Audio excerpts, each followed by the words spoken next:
truthfully, it's really, how do we do anything? Somehow a cup of tea is considered a Zen moment, but why not a meeting?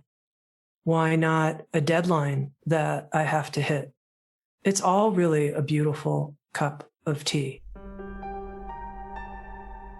Awareness, the final frontier. These are the explorations of Jonathan Robinson and Brian Tom O'Connor. Their continuing mission, to discover fresh new paths to the mystery within, to seek out new joys and new methods of awakening, to boldly go into the heart of expanded consciousness. This is Awareness Explorers.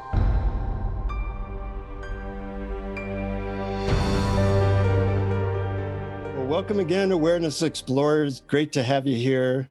And we have a guest explorer, somebody who I've followed for a long time and have great respect for. And you probably know Tami Simon, the founder of Sounds True. But before we start asking Tami some questions, I want to say hi to my trusty cohort, Brian. How you doing? I'm doing really very, very well, Jonathan. Thanks. I'm really psyched to have Tami on our show. Yeah.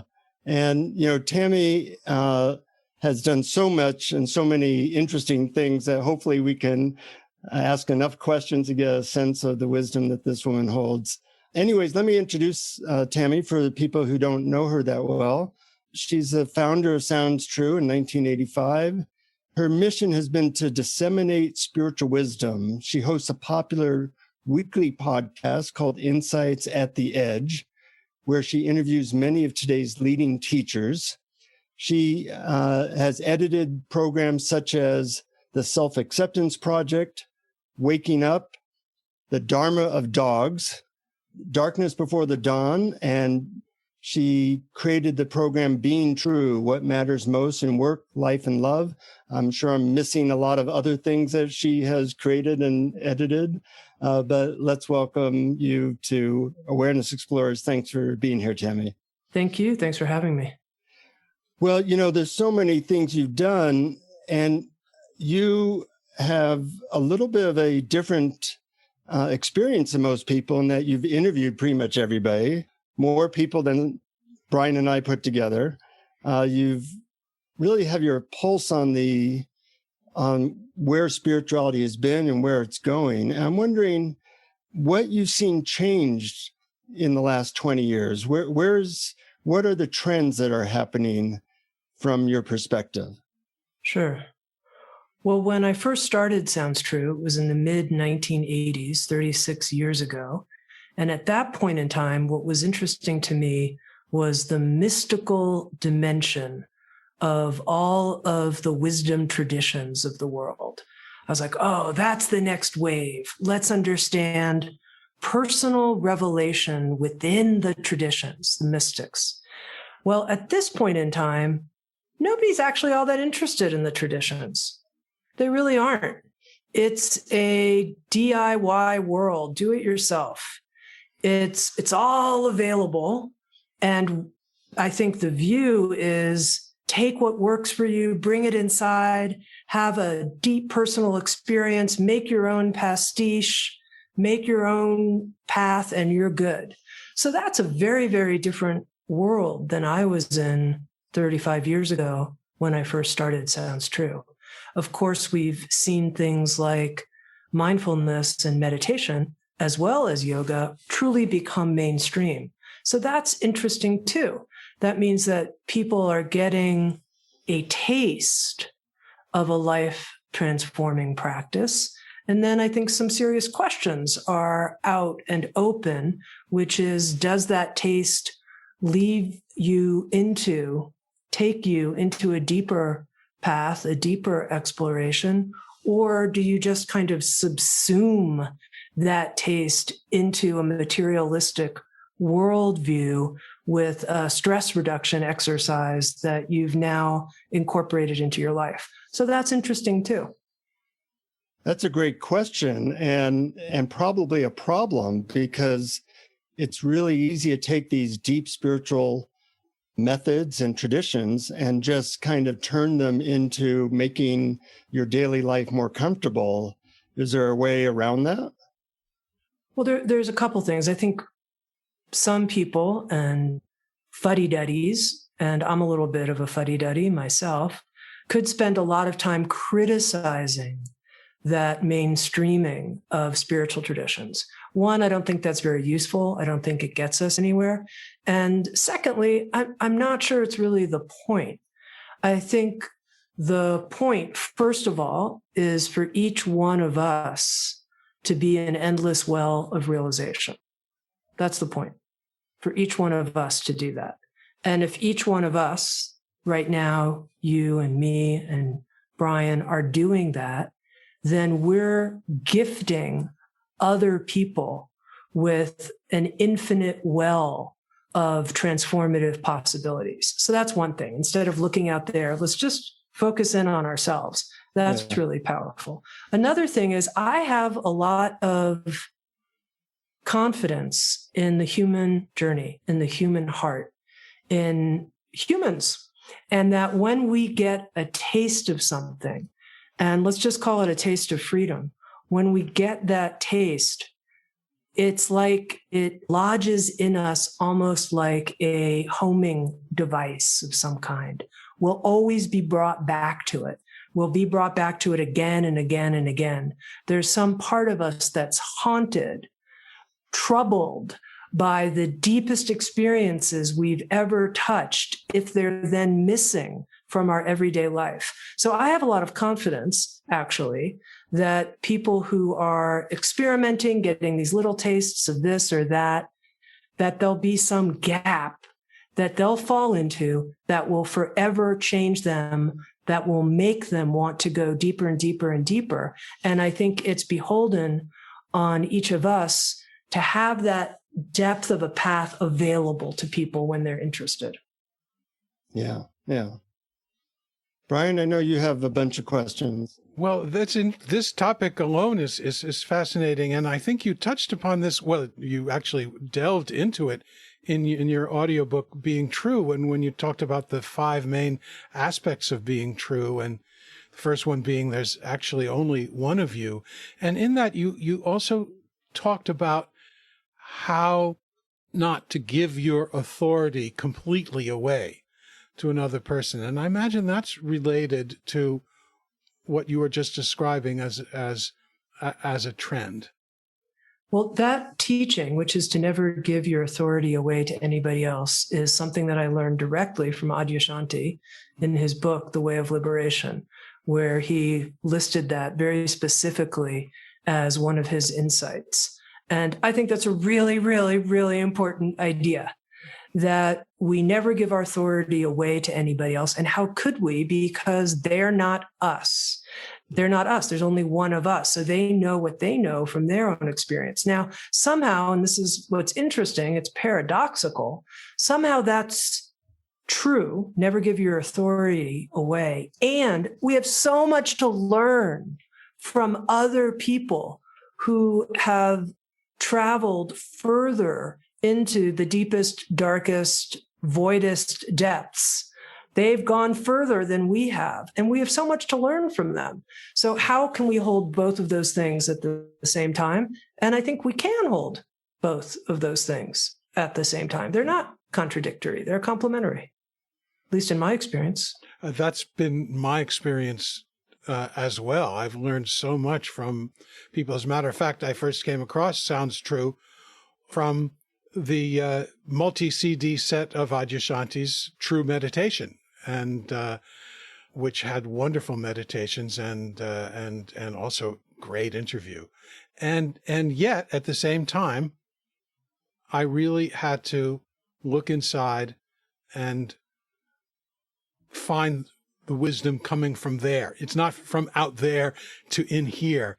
It's actually already there on the inside. And I think you talk about that as well.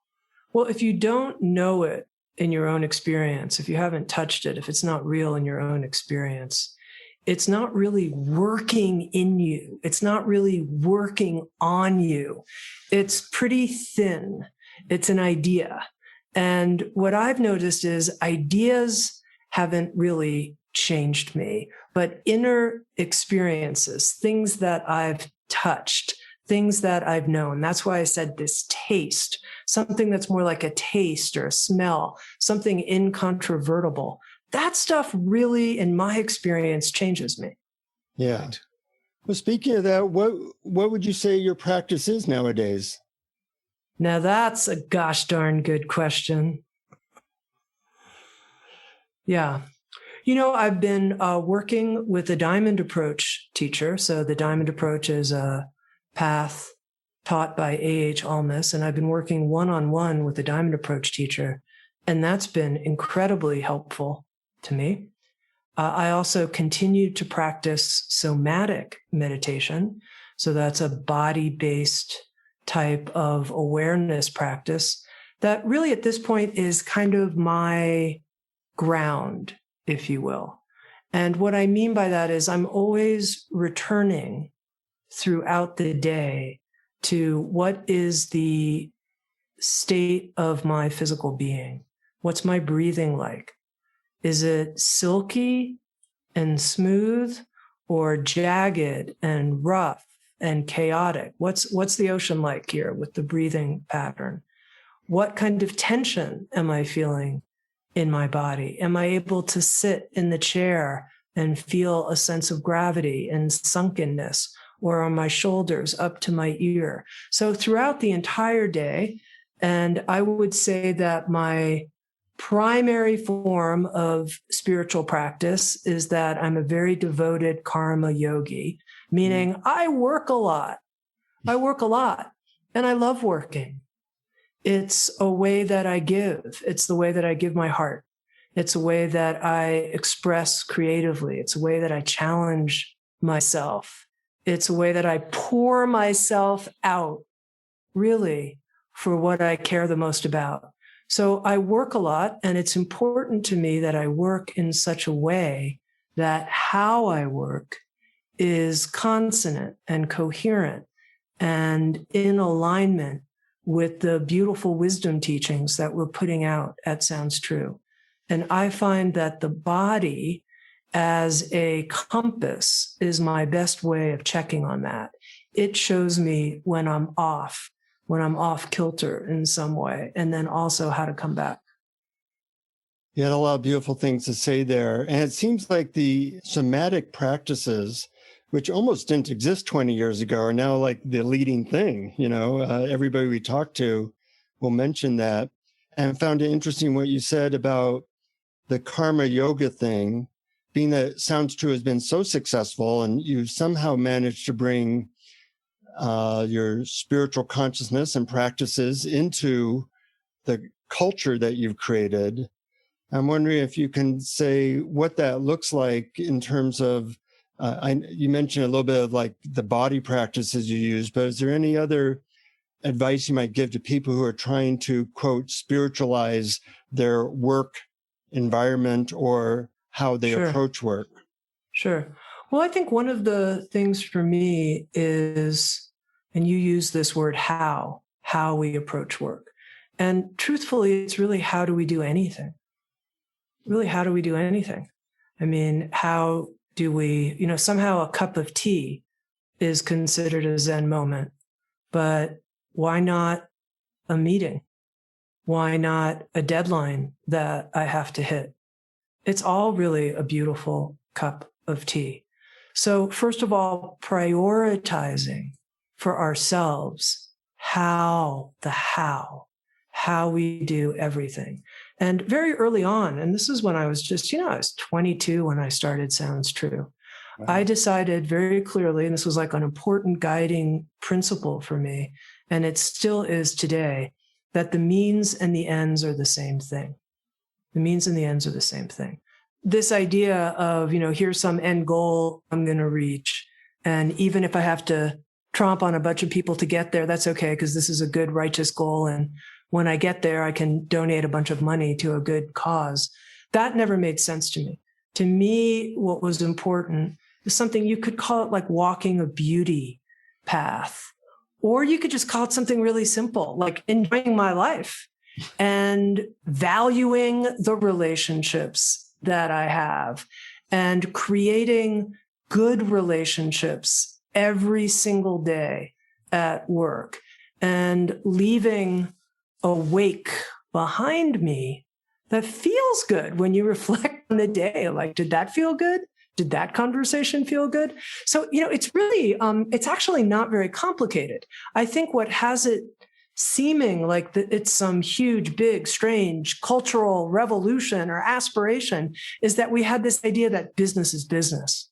When it comes to making money, that's business. You got to do, and that's the problem, is that idea. The problem is buying into that, accepting that for even a quarter of a second. No, I completely reject that. I'm a person that's trying to create beauty in the world, give these gifts, work with other people in doing so. We're creating a lot of value for other people. Therefore, there's value coming back to us. We're wise about our business model, and the whole thing's in balance and feels good. And it doesn't have to be huge either. I think sometimes people let their ambition, or worse, their greed, push them into trying to do something that's at some huge scale, instead of being like, oh, this is, a garden feeding people in my neighborhood and enough money's coming in to feed me. Wow, we're good. Sounds True's really been, you could say, or organic garden that just keeps growing organically. Mm-hmm. Was it what difficult? You're saying makes so much sense, and it sounds like almost obvious in a human way, and yet so few people and so few companies seem to be able to do it. Yeah, and I think some of that is, as I said, we have bought into cultural myths. We've bought into conventional ideas about business, about the kind of lifestyle we need to have, things like that. And, I think something about my own life story that I've, been reflecting on as I've been being interviewed more and more, and also Sounds True created a program called the Inner MBA, where we're teaching people the inner wisdom skills of business. And I've been getting a lot of questions from participants about my own life story and experience. And I think one of the things that I've been reflecting on is that from an early age, I couldn't be a conventional person. I couldn't. It wasn't even a choice. I couldn't do it. I couldn't do it. And I think some of it is, from an early age, I discovered I was attracted to kissing little girls as well as kissing little boys. That put me in a category that was different. Then I discovered that my brain didn't really function like the brains of people in academia. I wasn't drawn to the same kind of analysis, the same kind of learning, the same kind of abstract ideas about other people's abstract ideas. I found it hollow, didn't work for me. I was like, oh my God, I always thought I would be like a professor of religious studies or something like that. I love learning so much. And here I am dropping out of college. Mm-hmm. I couldn't fit that way.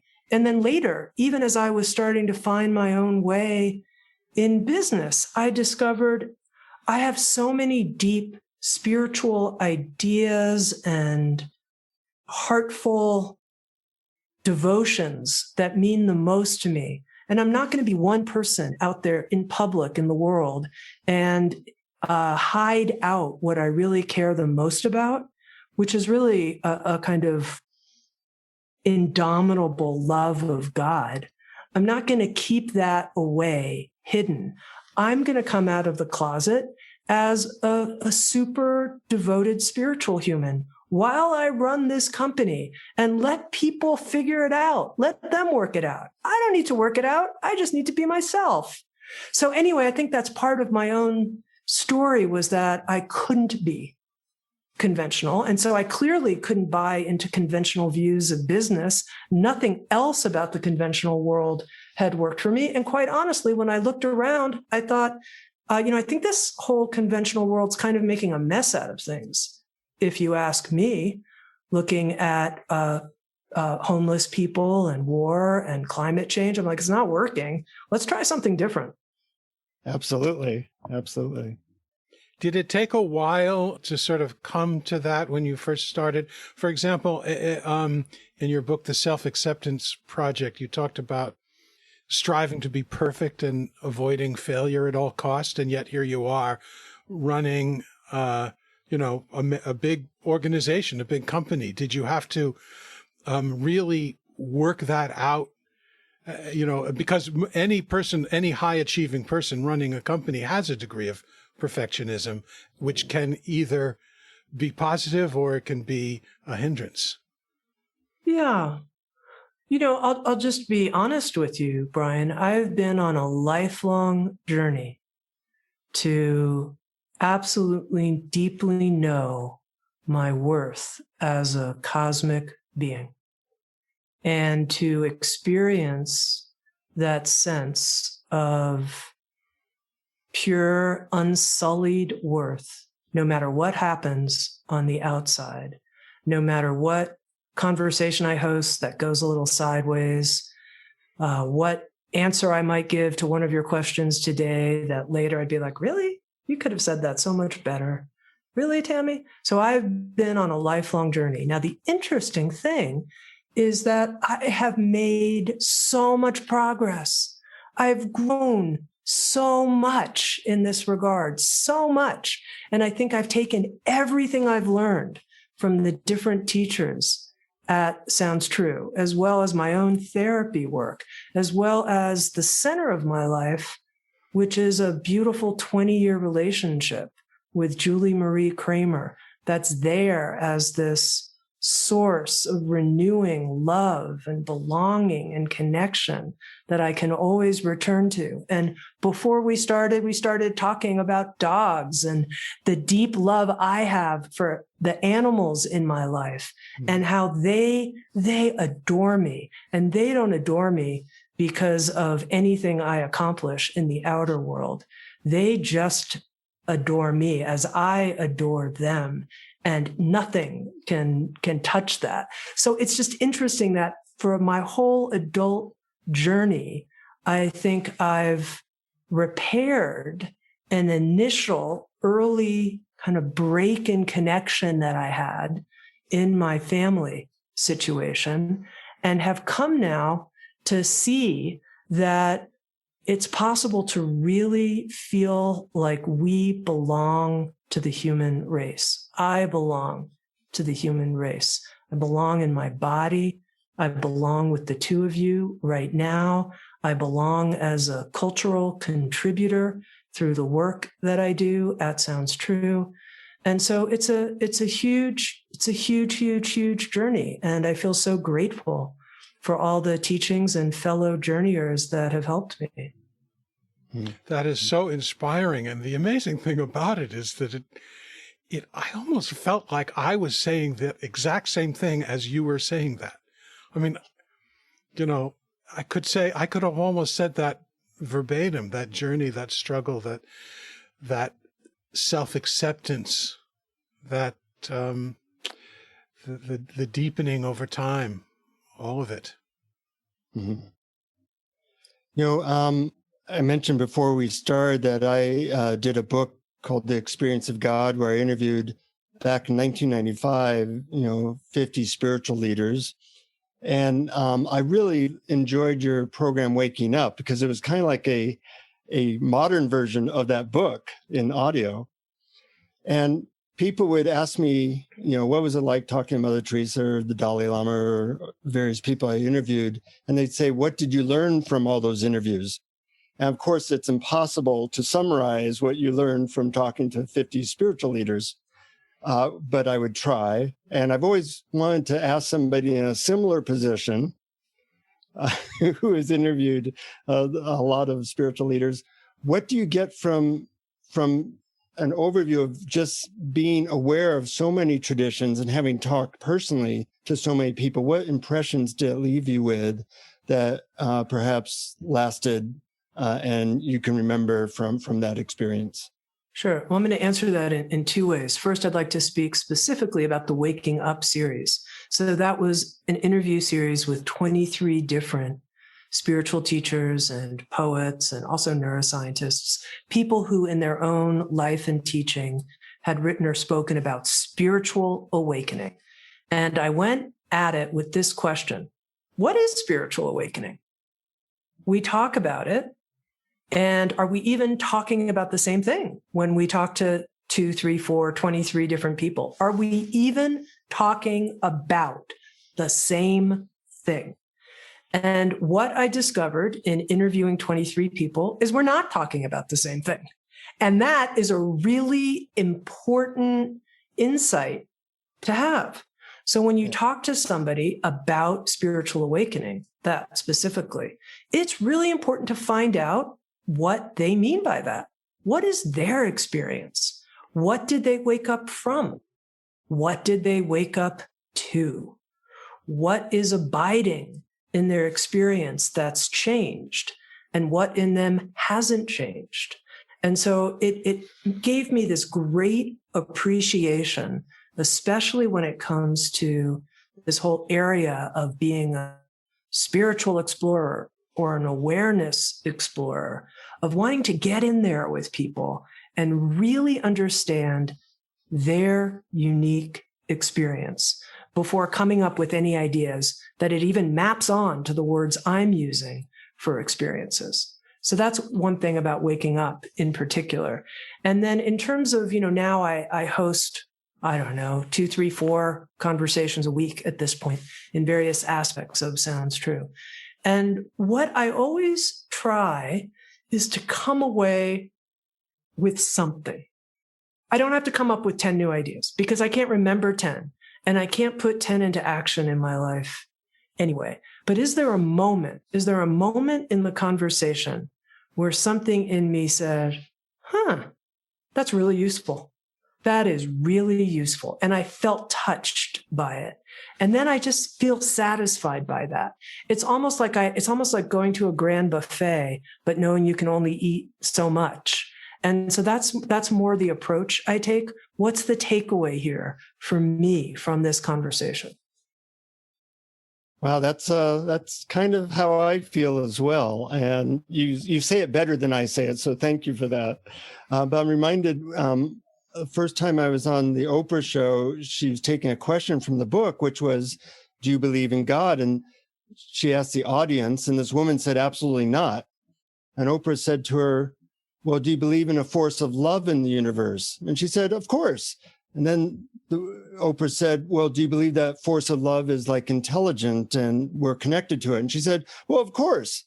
And then Oprah said, but you don't believe in God? And she said, absolutely not. And Oprah said then, well, that's really interesting because that was my definition of God. So we need to ask each other questions because we might be talking about the same thing or a different thing and not even know about it. Yes, for sure. Mm-hmm. But in the Waking Up program, I did find that, I think Jack Kornfield said there's this big jewel in front of us and we're all looking at it from different angles. And you can get a lot from picking up like, oh, that's an angle I hadn't actually seen before. And now that you describe it, it's opening up to me. Yeah. And I think what I always try to do, this would be another thing when I'm interviewing somebody, is understand their facet of the diamond. Yeah. First of all, I'm not trying to get them to understand something that's going on for me. That's not what I'm trying to do. I'm just trying to get into their experience and really see the wisdom that they have and not compare it to another facet or another facet or another facet and expect it all to kind of fit together perfectly in some logical way, because then I can't appreciate what they're bringing forward. So I just want to appreciate it on its own terms. And, one phrase that was introduced to me by a Native American storyteller was explanatory pluralism, that the same something could be explained in many, many, many different ways. And I noticed I just naturally embraced that. So even if we're talking about something like knowing your own worth, such an important idea. The path to that could be explained in 20 different ways by 20 different people, and they would each have validity in their own terms, merit on their own terms. Mm-hmm. Mm-hmm. Brian, what are you thinking? I'm thinking about, I'm going back to being true and the 5 aspects of being true. And because on this show, we talk about awareness and shifting attention to the background of awareness. And in the second and third main aspects, one was we jump into darkness, and the other was our true, authentic life comes from open space. And I was wondering if you could help our listeners understand what that means. Where do you go to find truth? Yeah, it's interesting, Brian, because I want to tell you a story here. So Being True is a 4-session audio program I recorded. And I decided to do it because it felt time for me to make a recording of what I'd learned to date in my life. Okay. Few days before I had scheduled with our studio to record that, I was like, what exactly am I going to talk about? I kid you not. I was like, I better come up with an outline for this. And I was like, gosh, I don't really know. I mean, I had some ideas that I wanted to talk about the story of how I found Sounds True. And then I wanted to talk about how we organize our workplace. And I knew I wanted to talk about some of the biggest spiritual lessons I'd learned, and that I wanted to talk about love and relationships, because to me, that's where I've had the most healing in my life. So I understood those 4 big topics. But when it came to kind of what is being true and what do I mean by that, and how do we actually live in alignment with our heart, I was like, I don't really know. And then I just went inside and I actually did the process that you're describing now as this 5-step being true process. And it's interesting because whenever you or anyone else talks to me about the 5-step being true process, the first thing I think is, what did I say on that recording? And is it 5 steps? Is it 2 steps? Is it 9 steps? It's not solid like that for me in my mind, just to share it, just to say that for a moment. It's more this kind of thing that what's true, what is wanting to emerge, what is the directionality, the imperative of this moment lives right here. Like I know that. I know that because I think of us as this alive, I talked about Sounds True as an organic garden. And I just think it's like we are these alive, growing beings coming in more and more to flowering and unfolding. So it's here. And I want to unfold in a way that is in alignment. Okay, so there you go. It's here. So the first thing is this kind of willingness to drop everything I know, because it's not going to be found in the known. It's going to be found in this new emerging. And that's what I mean then by going into the darkness. The darkness really as a metaphor for dropping every reference point, everything I've thought to get to this moment in time, all of my past, everything. Just drop the whole thing.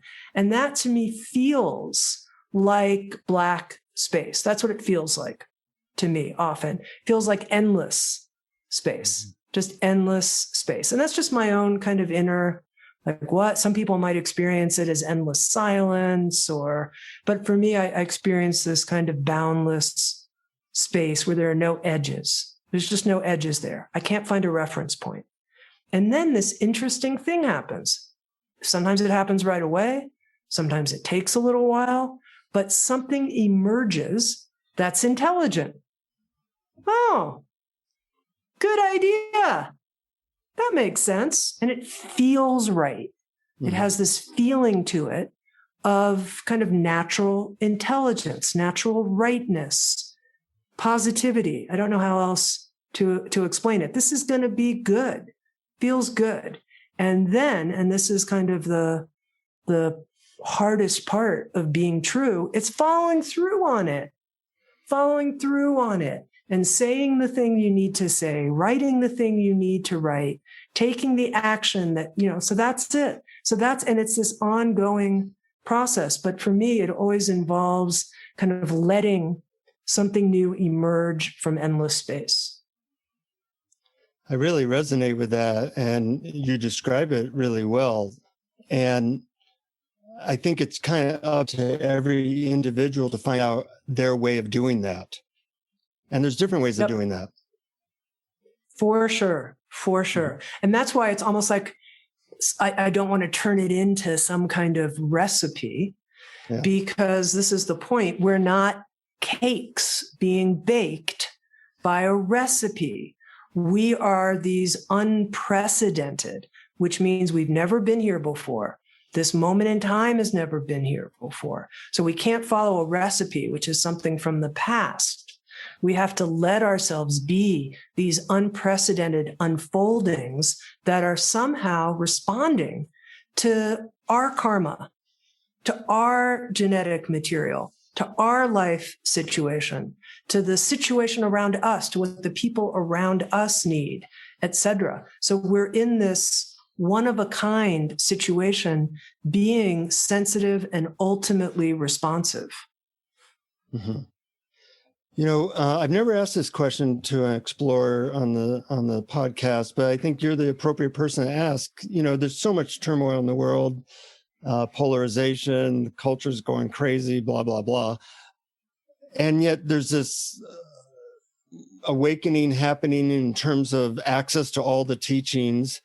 What do you think is going to happen in the next few years? And what advice would you have for people trying to be sane in this crazy world? Well, I mean, in terms of the first part, what's going to happen in the next few years, that's way above my pay grade.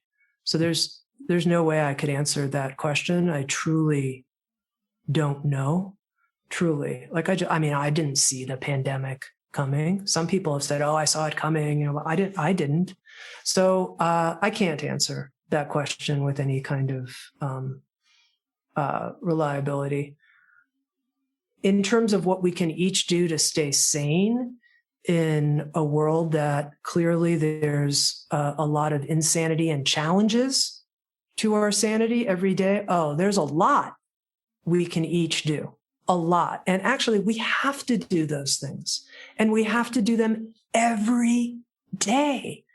Every day, we have to be in our bodies and seeing, what do I need? Because if we're not sane, if we're not in a good place, if we're not connected to what's flowing through our hearts and our gifts, if we're not exchanging with people in a way that is connected and hopefully lifting them up, then we're actually part of the insanity.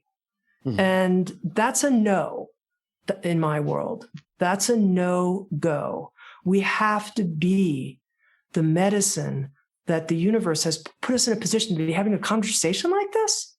How lucky are we? How lucky are the three of us right now to be sitting here enjoying each other and exploring really some pretty esoteric ideas with each other we're so lucky. So we have a huge debt, in my view, to other people, to be a living medicine. And the only way you're a living medicine is if you're taking really good care of your body, of your nervous system, of your relationships, to the best of your ability, your family and community, and going out from there. So focus on it and do what makes you sane. It's like putting your oxygen mask on first and then helping your family put theirs on, in a sense. Also, another, just to respond with another quote from you, it's about taking that step and then seeing what the world gives back, which I thought was really profound and wonderful. Well, I think part of it is this, once you get this moment, and I do think that this is part of the journey of becoming more sensitive and more attuned, is that there's this feeling the world is alive. You start feeling it, you can start feeling the microphone, the rug here, the trees out, everything. Everything is brimming with intelligence and feedback. We're getting messages all the time that we can navigate in dialogue with. It's not like we're this carved out part of the world figuring out, literally that phrase, figuring out. We're not like figuring ourselves out and then on some like project, like this is the Tami Simon project that I've figured out. Like, no, it's not like that. It's a bubbling over conversation symphony with life that's unfolding that we're sensitive to, and going with where it's natural to go, where it feels good to go, where we're welcome, where the flow is happening. Yeah, I call it the cosmic hot and cold game. The universe is, there's happiness somewhere, and we're getting the messages. The universe is shouting, you're getting warmer or colder all the time, and we just have to listen. Yeah, I think I'm with you with the hot and cold. The one thing I might say a little bit differently, if that's okay, is it's not so, I'm not personally that focused on quote unquote happiness, but I am personally, but I am focused on kind of my soul's alignment and soul's expression and kind of the truthfulness of who I am in the world and that path that's true. And I do think that is a kind of hot and cold game. And the only reason I say that about happiness is that sometimes I've found in my experience that being true hurts a whole hell of a lot, but I have to go through it. I have to go through it because it's what's mine to feel at the moment. It's the thing I've been avoiding. And I just have to do it because it's the actual truth of what's presenting itself. I'm glad you said that because that's actually more accurate to how I think. And I've been saying it this old way, and I'm hoping I can steal your way of saying it. And it's all up for grabs. No stealing needed. Great. We want to make sure you have time to do a guided meditation, but Brian, do you have any last questions? Well, it just reminds me, this last discussion reminds me of when you were talking about depression in your book. In Darkness Before Dawn, you talk about depression, and you say there are many different forms of depression, and you interview a lot of people about depression. But I was wondering if this rings true for you, because I went through a great deal of depression. And when I realized that depression wasn't its own separate emotion like sadness or anger, but it was a strategy I was using to not have the emotions, and that the path through it, as you mentioned before, is really to openly have your feeling, to meet what's going on. And I was wondering if that rings true for you. Yeah. Well, I think the whole notion of not turning away from what is in our experience, but is difficult. So whether that's not avoiding the void, because a lot of people think the void, no, I can't, don't get me near that big, black, empty space. Don't go there. And then actually, when we go there, we can find, if we go through it all the way, we can find this expanse, this endless expanse, and a sense actually of energy and empowerment, this thing we've been avoiding. So I think that is on point. And, interesting, Brian, I myself have never suffered from depression, but an interesting thing happened to me in creating and editing all of the interviews that became Darkness Before Dawn, which is I found as I talked to each person about their experience with depression and what they learned from it. At the end of each interview, I never felt so light and free and happy. And I thought what's happened is in our culture, depression has been exiled and has been turned into something we medicate away. And that when it was brought forward and normalized in the conversation and talked about as a passage that people go through in order for something to become righted in their experience, when it was discussed in that way and the lessons were shared, oh my God, I was like walking on cloud nine. And I think it goes to your point of not exiling the painful experiences we have, but normalizing them and bringing them forward and talking about them and learning from them and letting them give us energy. Yeah, I think that's so valuable for our listeners. Thank you so much.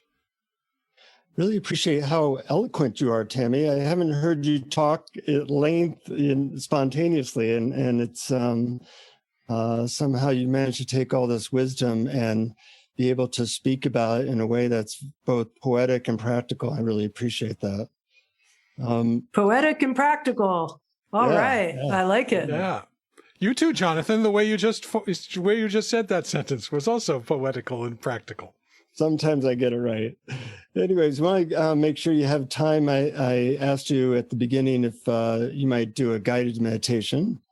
And Sure. We like to have our listeners go on our website, awarenessexplorers.com. There's now access to like 60 or 70 guided meditations from various experts. And we'd love to hear what you have to say in that regard. All right. Let's do it. So we can feel, you guessed it, our body. So we'll feel our sits bones on the chair. And if your feet are on the ground, feel the bottom of your feet touching the ground. And as you breathe in, you can breathe in from below. So you're breathing in to what we could consider the open perineal gateway. So down where your perineum is, breathe in from below you as if there is a fountain of energy coming up from the earth below you, up through the perineal gateway into your body. So it's a nice, rich inhale into your body from below. And then the exhale, you just let yourself sink a bit in your chair and let gravity bring you down. And this time on the inhale, the stream of energy coming from below, let it enter at this perineal gateway and come in front of the spine. And come all the way up in front of the spine, all the way up to the top of your head where your sutras come together, the top of the head, and imagine there's an invisible string pulling up the back of your head at the top of your inhale. And you'll see that your spine elongates a bit. You naturally have 2, 3, 4 more inches of length, it feels like, in your spine. Top of the inhale, there's a tug up on that string. Chin might come down a little bit.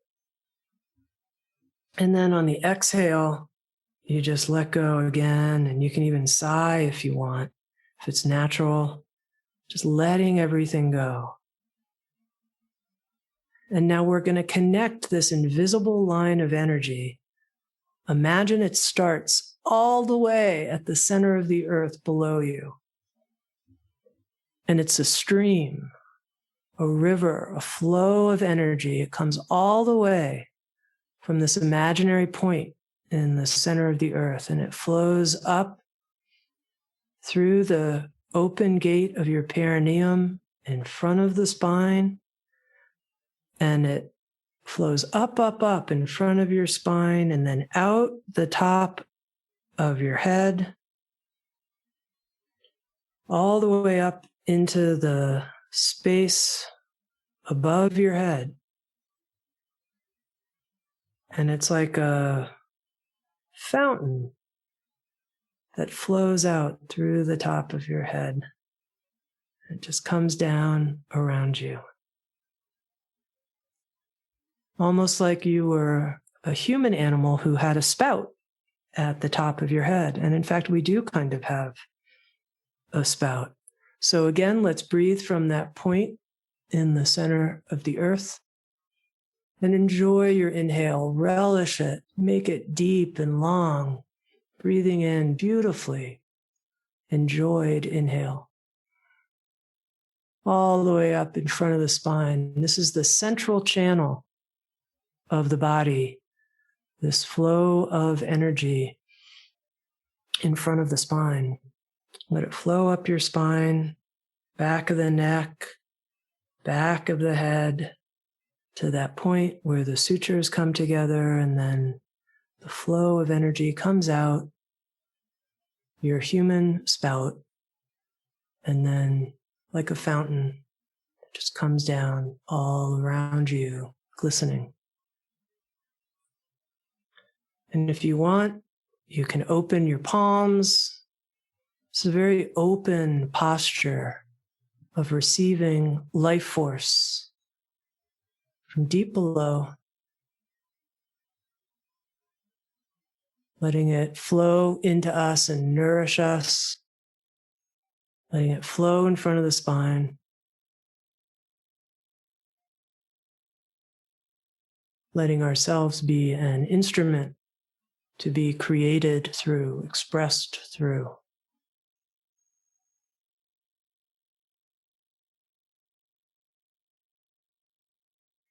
So let's take 2 more breaths like this.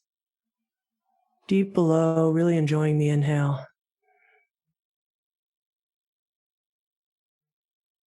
And then the exhale. See how much you can let go. Any debris, anything you want to let go of, just let the exhale take it away.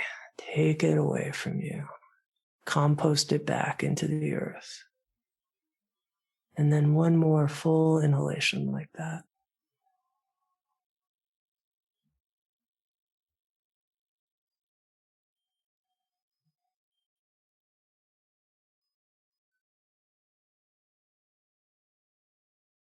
And then you can just open your eyes and we can be together. I love that. You introduced me to a new word, perennial. How do you say it? The perineal gateway. Perineal gateway. That was a real revelation for me, because normally I bring up energy through my legs, but there's something to that felt really right and natural. And the fountain, that was wonderful. I'm going to use that one. Yeah, me too. I feel like 100 times more alive after that. Also, I had this crazy image. I felt like one of those, those inflatable figures outside of stores with the air moving up and the hands are waving in the air. All right, I like that. Yeah. That's a great thing to do in the middle of your day. We're all on Zoom nowadays with email and meetings and such, and being able to be in our bodies in this moment is a great blessing. Just relaxing into beingness. Yeah. And tapping into a natural upflow that's always occurring. And I think so often we're living kind of from, the brow up, unfortunately. And we're sourcing also our inspiration from up, everything's up. And we forget the power and the possibility when we let ourselves start from below and let that come in and inform us. There's an earthiness that's available, I think, from that kind of breathing. Yeah, we could all use more connection to something other than our head. Exactly. Well, this has been a real inspiration. Obviously, people can go to soundstrue.com to get stuff. Is there an Insights at the Edge? How do people... It's all there at soundstrue.com. It's all there. We welcome you, awareness explorers. Come to our world and explore. I'm sure many of them are. And if you want to support Awareness Explorers, we have a Patreon page at patreon.com/awareness explorers. And tell your friends. And if you like that meditation that Tami did, do it. I think that's a real game changer to take, 5-7 minutes out of your day and really connect with the earth and that upflow of energy. And it's been a real honor, and I got some great stuff. And any last words, Brian? This has been really fun, inspiring, informative, and enjoyable. And poetic. And poetic and practical. Right, exactly. So I'm just very, very grateful. Tami, thank you so much. Thank you both. Until next time, friends, keep exploring. Keep exploring.